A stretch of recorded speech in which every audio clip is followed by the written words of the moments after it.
So today we're going to talk about something fascinating, our relationship with animals. We're going to connect 5 events that seem totally random. They all happen across the world on the very same day. And by weaving them together, we'll uncover this incredible, complex, and fast-changing story about us and the animal kingdom. I know. It sounds like the start of a really weird joke, right? But the answer actually tells us something really profound about the world we live in today. Stick with me, because by the end of this, you'll see exactly how a dog on a frozen lake, a lawsuit against the IRS, a booming market in India, mice coming back from orbit, and a huge global crime bust are all different acts in the exact same play. Okay, let's dive into this. So, Act 1. Our story kicks off with the most basic connection you can have, a direct, physical, and honestly heroic act of compassion, a moment where a person literally puts their own life on the line for an animal. Okay, so picture this. A frozen lake in New Jersey. A dog has wandered way out onto the ice, and it's dangerously thin. Now he's trapped, he's terrified, and he can't get back. The temperature is freezing, and that ice could crack at any second. This is a life-or-death situation, not just for the dog, but for anyone who tries to save him. You can actually see this on the body cam footage, and it's incredible. To spread out his weight so he doesn't break through the ice, the officer gets down and does what they call a low-gravity crawl. He's just pulling himself across this slick, frozen surface. It's this super tense, slow-motion journey that thankfully ends with him reaching the dog and guiding it back to shore. It's a perfect example of that primal bond, that instinct to protect, even when it's really, really risky. All right, let's move on to Act 2. Here, the bond isn't being tested on ice, it's being tested in a courtroom. We're shifting from the physical to the legal with a really groundbreaking case that asks a very modern question.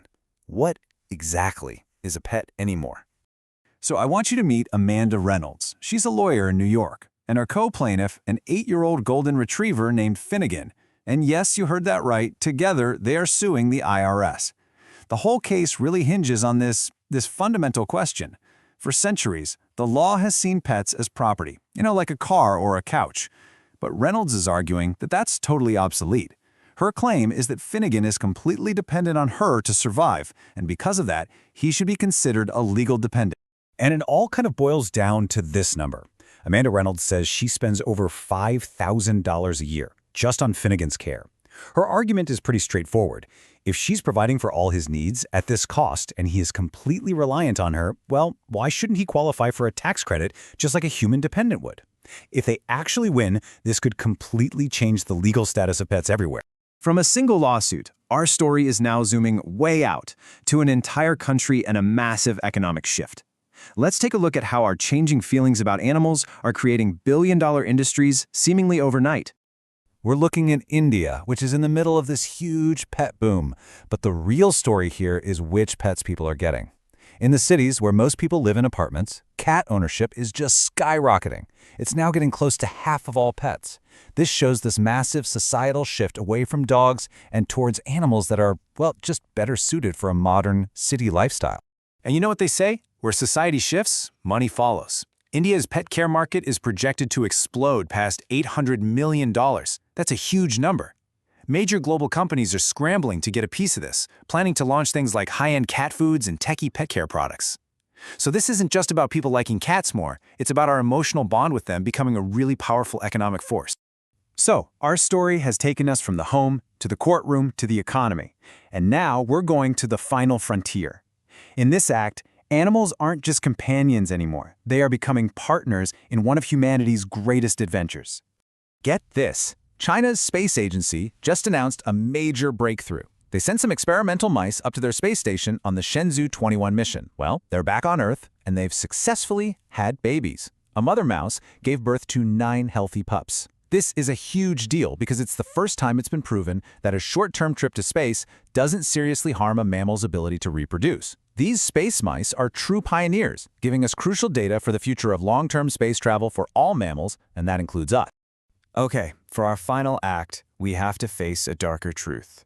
The same love and desire for connection that drives heroic rescues and new markets, well, it also fuels a dangerous and cruel black market.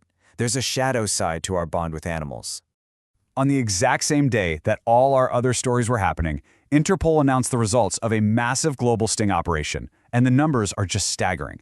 They seized almost 20,000 live animals that were headed for the illegal exotic pet market. That includes over 5,000 turtles and even 18 big cat cubs. It's just a grim reminder that as our desire for unique animal companionship grows, so does the criminal world that exploits it. So that brings us full circle. From a heroic rescue on a frozen lake, to a legal battle over what it means to be family, from a new feline economy to mice pioneering the cosmos, and finally, to the victims of a dark, illegal trade. All of these things happened in a single day. These 5 acts tell one single story. Our bond with animals is deeper, more complicated, and more important than ever before, which forces us to ask this really crucial question you see here.